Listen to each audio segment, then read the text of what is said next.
Larson to the bottom of the track. Slide job. Trying to take the lead away. Slide job. Shades of Keselowski and Ambrose all over again. Buescher gets on the inside of SVG. And Kenza cleared by Logano. Maybe no. Kenza takes him out. Logano into the wall. Caution comes out and the crowd roars. Busch goes low. Burton blocks. He gets back up. Comes to the line. Jeff, your little boy, has done it. Harrison Burton wins in Daytona. Larson has cleared him. Allgaier, look at his hands. Now looks to the Here bottom. comes Larson off turn 2. Larson's got the run down the back. Can he win 2 days in a row? The rookie. Can he battle Kyle Busch 2 days in a row? He battled him yesterday and beat him. Here he comes. Diving to the inside. Kyle took the block. He blocked him. It's the Kyle and Kyle show off, turn 4. How many times we seen this? This is like 4 or 5 times these two guys have battled each other for the victory. Busch the veteran, Larson the rookie. Kyle Busch wins California. Al, what was your thought about Keselowski's little pre-race declaration? Who? Brad Keselowski? Yeah, I don't know who you're talking about. Okay. He drives the number 12 car. I saw it, but I passed it.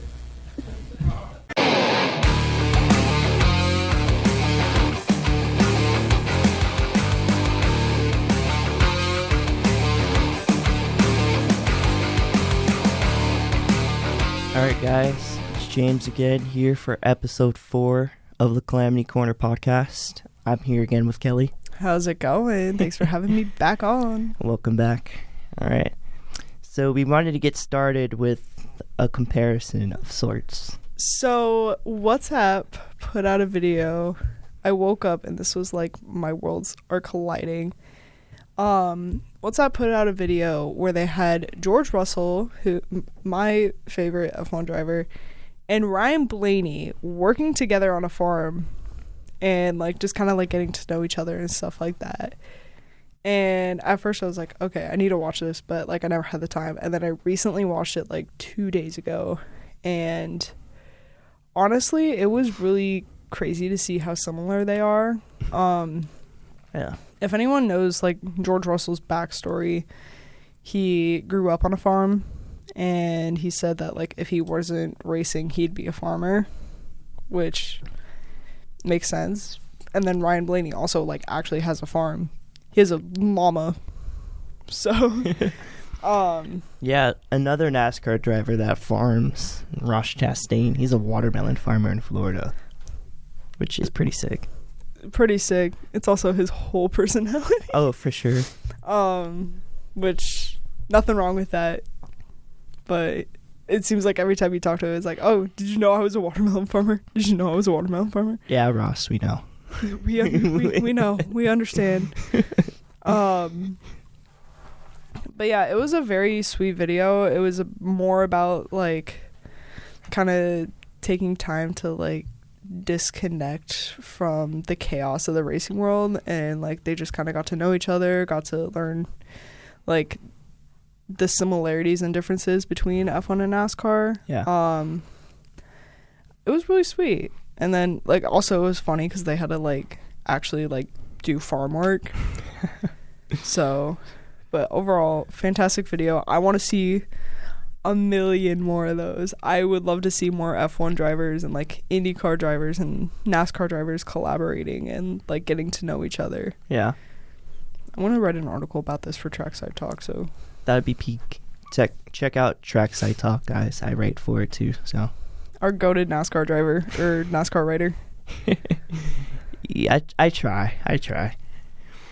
All right, so getting back to NASCAR, we're going to talk a little bit about the chase now. I wouldn't say it's about to start because we're still a couple months from it, but we are at the point of the season where teams and drivers are thinking about it, thinking about their points position, thinking about their finishes, and just things they can do better to improve their chances of making the chase. So, in case you guys didn't know, you can lose as many as 75 points in a race with the wreck. So, if we're taking that number The cutoff begins at Bubba Wallace. And Bubba right now is 13th in points. And then you go down to Shane Van Gisbergen, Eric Jones, and Austin Cindric. Those are the drivers that are above the cut line. And then Brad Keselowski, Joey Logano, and Ryan Preece are all under the cut line. Very crazy thing is that, once again, Joey Logano is not, right now, he's not Chase eligible. Yeah. And, like, Ryan Blaney, he's in 3rd. And Austin Cindric, 16th. Like, it's crazy that Cindric is in the chase before Logano, because I know last year Logano was in the playoffs as well. Yeah, I feel like everyone, including myself, because I found myself doing this, but they undermine Austin Cindric a little bit because he's not one of those drivers that like screams success. Yeah. But the success is there. Yeah, once again, like, there's like 3 Austin Cindric fans, and I am one of them. That's funny. He is also an Xfinity Series champion, so. Yeah, it's not like to say that he could eventually win a Cup Series championship. It's not necessarily that hot of a take, considering he has championship experience. Yeah. He is pretty consistent. I keep making F1 comparisons. I need to stop. But I will say he is similar to George Russell in that aspect. Like, he's very consistent with his driving. Yeah. Even if he has a bad qualifying, he still ends up in the points. And like, the only, looking back at last F1 season, like, the only race George didn't really finish in the points was Monaco, and that was because of an incident with Alex Albon. Yeah. And he still got a free dinner out of that, so a win is a win. A win is a win. Alright, so some drivers that are most likely to make the chase include Tyler Reddick, Denny Hamlin, Ryan Blaney, Ty Gibbs, Kyle Larson, Chris Buescher, Daniel Suarez, and Carson Hocevar. And right now, all of those drivers are above that 75-point threshold. And then I wouldn't say they won't make it, but you look down 2 drivers specifically that you start to have questions about. And those are Christopher Bell, William Byron, and Chase Briscoe. Yeah, it's crazy because, like, Chase Briscoe had such a good season last year, and this season he's in the trenches. He is in the trenches, for real. I mean, good for him for, like, he's still, you know, top 15. He's 12th. Yeah. If his, I don't want to say his pace because it's not necessarily pace, but if his luck, I guess, yeah, starts to pick up these next few races, I mean, San Diego is going to be interesting because that's a brand new track. Yeah. And, like, no one's driven on it yet. It's going to be kind of like the Las Vegas Grand Prix in its first year. It's going to be chaotic. Yeah, I just hope no one runs over a pothole or the man cover. Yeah, and their car splits in half. Praying that does not happen. And the FIA still penalizes you like it was your fault. Poor Carlos Sainz. Don't get me started on the FIA either. Like, speaking of the FIA, George Russell might get that position back. We'll have to wait and see. That's actually insane. I feel like it's Mercedes kind of just grasping at straws and trying to show that they care about their driver when... Yeah. And the FIA allows teams to do that when they open up a can of worms like they did for Pierre Gasly. Yeah. I feel like the whole Monaco thing was just like poor communication, and that should have been on the team rather than... Yeah, just take everyone's points back and just have it at 0. You know what? Everyone disqualified from the Monaco Grand Prix. There. Everyone's happy. Monaco did not happen. Yeah, it didn't happen. That was like the only race I did not watch this season. I was like, I'm not waking up for this. I'm pissed. It's not worth it. It was not worth it. All right. I digress. Anyways, San Diego and the Chase. San Diego. So NASCAR is back in Southern California for the first time since 2024. Yippee. So the last race in Southern California was Clash in LA. I went to that race. Peak. Bring back races at the Coliseum, please. I'd go. I won't complain. Being from California, that race was about an hour from me, so that was worth it. Remember one year they had rain, so NASCAR moved it up a day, and that was kind of last minute. But my friend was able to get off work on time, and we were able to go and have fun in the rain. That would be so sick. Yeah. It'd be just like the last race in Cars. Ooh, for real. Oh, so the track I want to talk a little bit about is Auto Club Speedway, my beloved. We love Auto Club. Pour one out.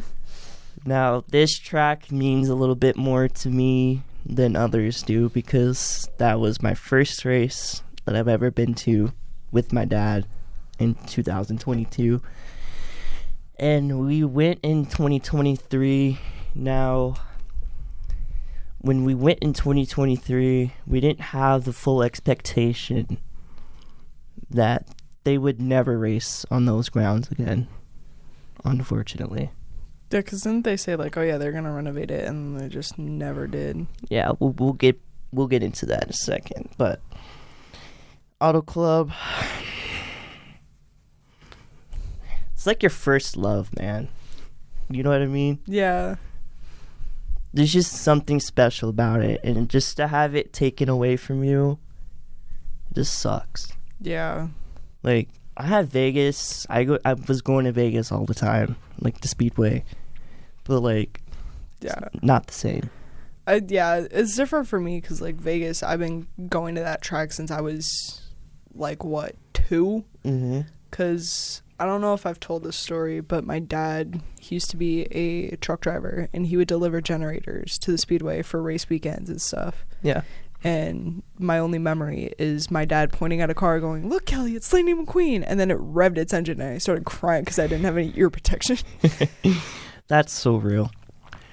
But, alright, so the last thing I wanted to say about Auto Club, and this comes from a person that runs the account. It's from Zarni Media on Instagram.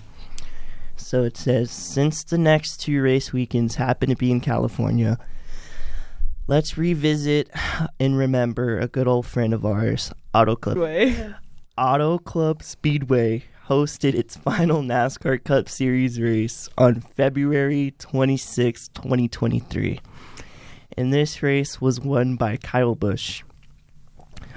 Shortly after, Auto Club was planned for demolition and redevelopment. A $300 million plan to convert the 2-mile track into a short track with a resemblance of Martinsville and Bristol. Since then, this plan has been put on pause for financial reasons, according to NASCAR. Man, that's got to be gut-wrenching. Like, if they did something like that to the Motor Speedway here, I would be devastated. Gotta start tearing up. It's all right. We're locking in. All right. So we're gonna get back to San Diego because we do have a race in Southern California again. Thank God. And this race will be interesting, I think, because they are going to be racing on a naval base. Yeah, this is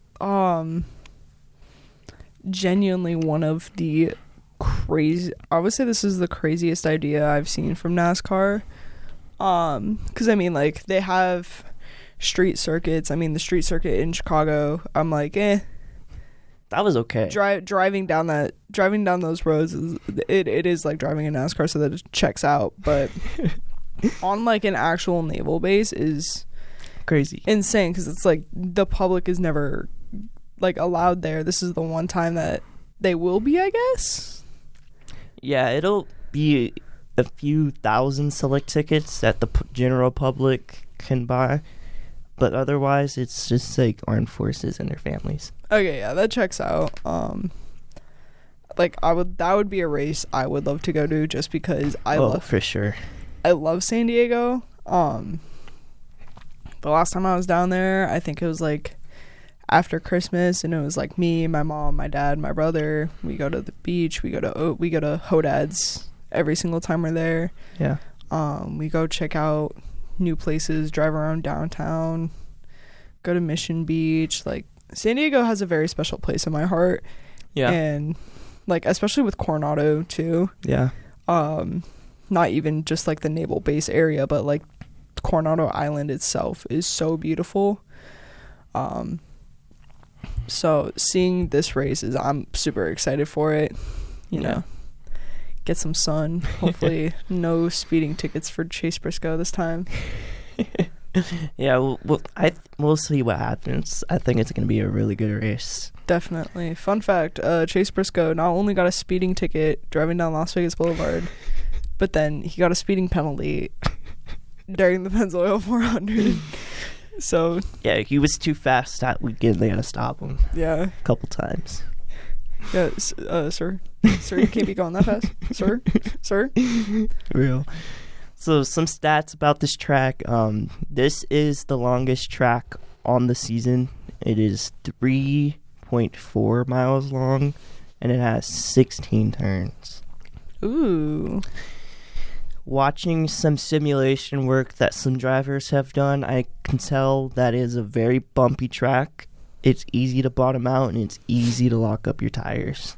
Ooh. So we'll see what happens with that. This is going to be a chaotic race. Oh, for sure. So some drivers, they've done simulation work, and they've had their thoughts about it that I wanted to talk about, and those are Raja Caruth and Kyle Larson. I love Raja. We love Raja. Yes, we do. On this podcast, in this household. Yeah, we saw him get passed on the last lap in Nashville. Yeah, we had a whole truck series. We had a watch party for it. We had a watch party. We were at our friend's grad party, and shout out Harrow, but he knows Raja. Harrow will be on the podcast soon. Yippee! But he knows Raja, and when he was racing in the O'Reilly series here, he got to interview him. I was taking pictures of both of them. Yeah. I feel like those pictures kind of blew up too. Oh yeah, they were great. Thank you. I tried. Designated photographer. I was like, I gotta do my job right at least. Real. So Raja, some thoughts he had was he thought this track was unique and unknown. Got the unknown part right. Real. He says learning quickly and taking care of the car, will be essential. And he called it an exciting challenge. Yeah, I feel like it will be. I mean, it's like any track in its first year, like any street circuit. Yeah. We saw that a lot with Chicago. Yeah. Was SVG in that race? No, yeah, that was the first race he've ever won. He put a can on the field. You ever see someone made a video, and it was driving down one specific street in Chicago. I can't remember what street it was. I don't think it was Michigan Avenue, but it looked like it was near, like, kind of like the middle of Chicago, where, like, Grant Park is and everything. My family's from Chicago, so, like, I go back there every year. So, context and how I'm, like, so well-versed in Chicago lore, I guess.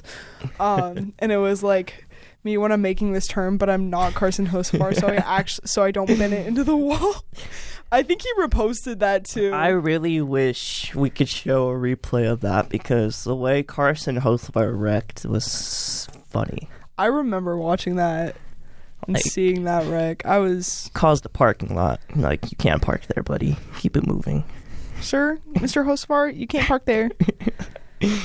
Real. If Carson, if you're somehow listening to this, I'm joking. Of course, we're all jokes on this podcast. Yeah, I'm a fan. I go to Chili's pretty frequently. We love Chili's. I love Chili's, man. I need to go back. The quesadillas. So, on the simulation work that Raja was able to do, he noted that because this track is new to everyone, preparation relies heavily on simulators. Yeah, I mean, sim work is like the best thing you can do, and that's like the only real way drivers can train. And for those of you that say, I'm going to make this a point, for those of you that say simulation, like, driving isn't real driving, the facts would disagree with you. Yeah. You're wrong.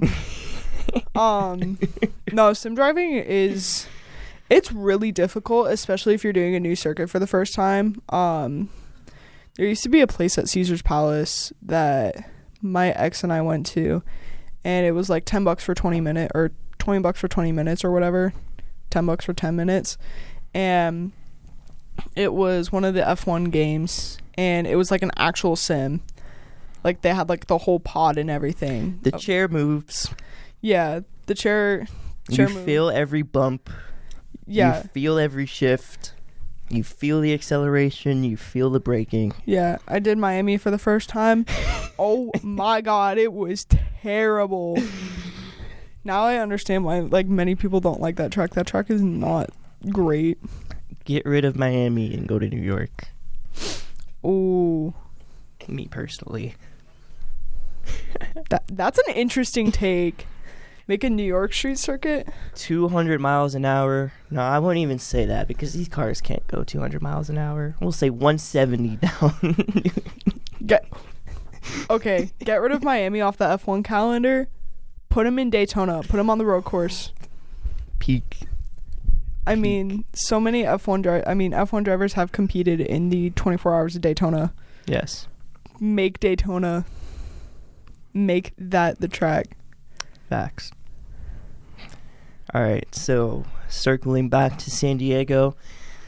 So the simulation work that Larson was able to do, he said the atmosphere will be a fun and unique experience racing on an active military base in front of diehard Southern California fans.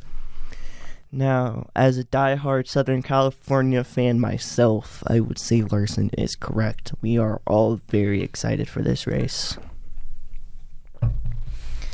Larson also mentioned that the bigger picture, it's more than a race. There's always a bigger picture we're going to all be a part of, including the servicemen who had welcomed us into their spot. He also noticed that the track will be challenging, and he made a joke by saying, put SVG in the back, and that'll be the show. Ooh. That would be really interesting. Watch him try to work his way up to the front. I feel like he could do it too. That's the thing. This race is 75 laps. Let's say you put SVG in the back. I would say he's in the lead by lap 30. That would be a fun...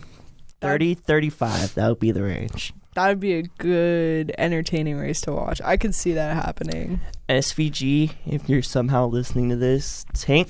I have a plan for you. Tank qualifying. Like, just don't even show up.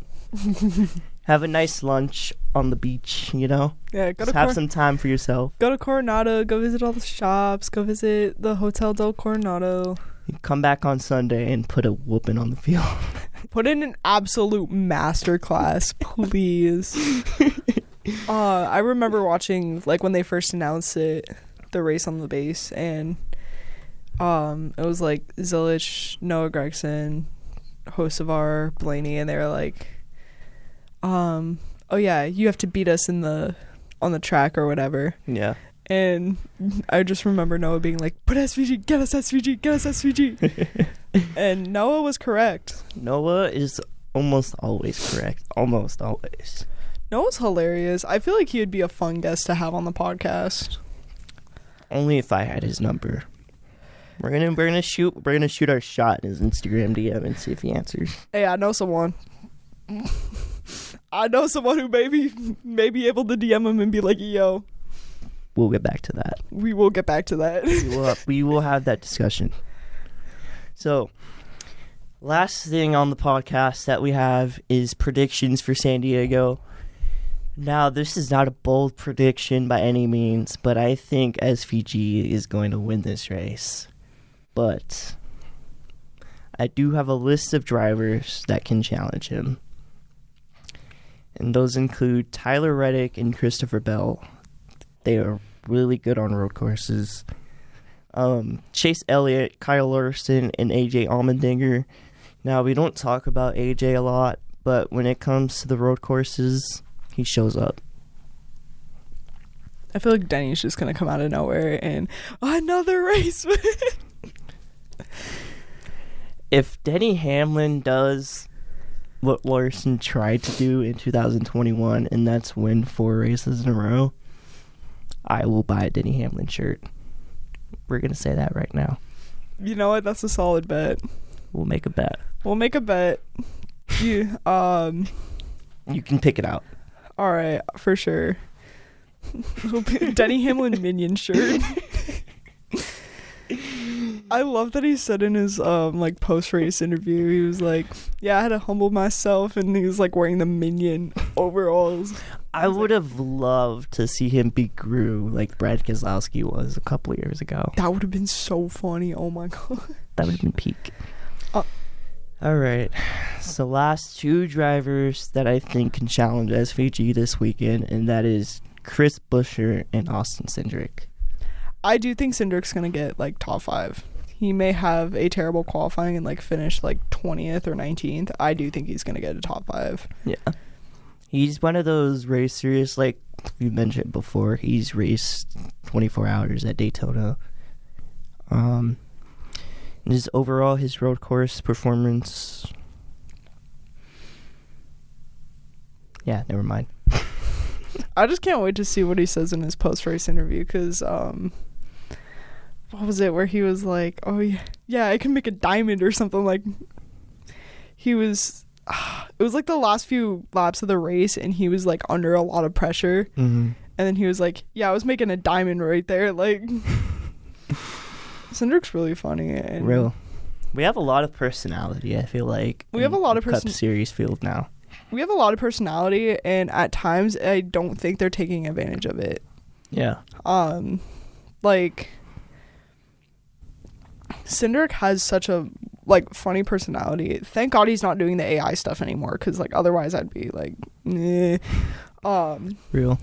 But he has such like a hilarious personality, and once again he goes under the radar. Same thing with Noah. Yeah. But like they're just not marketed. But like Noah also has like a completely different personality from Cindric. Cindric's just like, yeah, I'm a SpongeBob kid. Like, he will quote SpongeBob left and right. Walks out to Goofy Goober Rock at Bristol. Yeah, Noah Gragson, specific memory in 2022. I think that this was at Pocono. So he wins that race. He goes and does his burnout. He chugs a beer and then throws up. Yeah, that sounds about right. Yeah. Tries to have like that like country boy type attitude.